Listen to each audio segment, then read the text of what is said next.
இப்பதான் உங்க வரலாறு எடுத்து பார்த்தேன். நீ பெரிய வில்லன்னு கேள்விப்பட்ட. எங்க அப்பாவை கார்ல இருந்து நடு ரோட்ல தள்ளி விட்டதே அவர்தான். இதுவரை நடிச்ச படங்கள்ல ஒரு சில இடத்துல தான் சம்பவம் இருக்கும். ஆனா இந்த படத்துல படமே சம்பவமா தான் பண்ணிருக்காங்க. நம்ம தலை மத்த படங்களை நடிச்ச மாதிரி இல்லாம இந்த படத்துல முழுக்க முழுக்க ஒரு மாஸ் மசாலா மிக்சிங் ஆக்ஷன் மூவியை தான் நடிச்சிருக்காரு. ஸ்டோரின்னு பார்க்க போனா அந்த அளவுக்கு இந்த படத்துல ஒன்னும் இம்பார்ட்டன்ட்லாம் கொடுக்கல. மிகப்பெரிய இன்டர்நேஷனல் கேங்ஸ்டரா இருக்கக்கூடிய நம்ம தலை அஜித் அவருக்கு ஒரு குழந்தை பிறந்ததுக்கு அப்புறம் இதெல்லாம் வேணான்னு ஒதுக்கி வச்சுட்டு 18 வருஷமா ஜெயில இருப்பாரு. இனிமே எந்த தப்பும் பண்ணக்கூடாது, திருந்தி வாழணும் அப்படிங்கறதுனால தன்னுடைய பையனோட 18வது பிறந்த நாளுக்கு பாக்குறதுக்கு வராரு.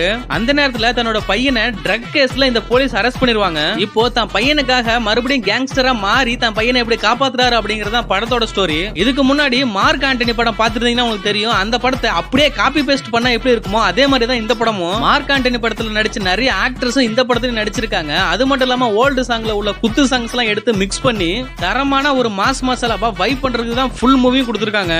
டைரக்டர் முத்தையா படம் எல்லாம் பாத்துருந்தீங்கன்னா ஒரே ஆக்டர்ஸ் ஒரே ஸ்டோரி ஒரே மாதிரி ஜேனர்லயே போகும். அதே மாதிரியே தன்னோட படங்கள்ல உள்ள எல்லா விஷயங்களையுமே இவரே காப்பி பேஸ்ட் பண்ணிக்கிறாரு. சோ அதுவுமே ரொம்பவே ஒர்க் அவுட் ஆயிருக்கு. படம் ஒன்லி என்டர்டைன்மெண்ட் மட்டும் தான். படத்தை மிஸ் பண்ணாம பாருங்க. சார் உங்க கார்டு மேல ஒரு 16 நம்பர் இருக்கும். அந்த 16 நம்பர் கொஞ்சம்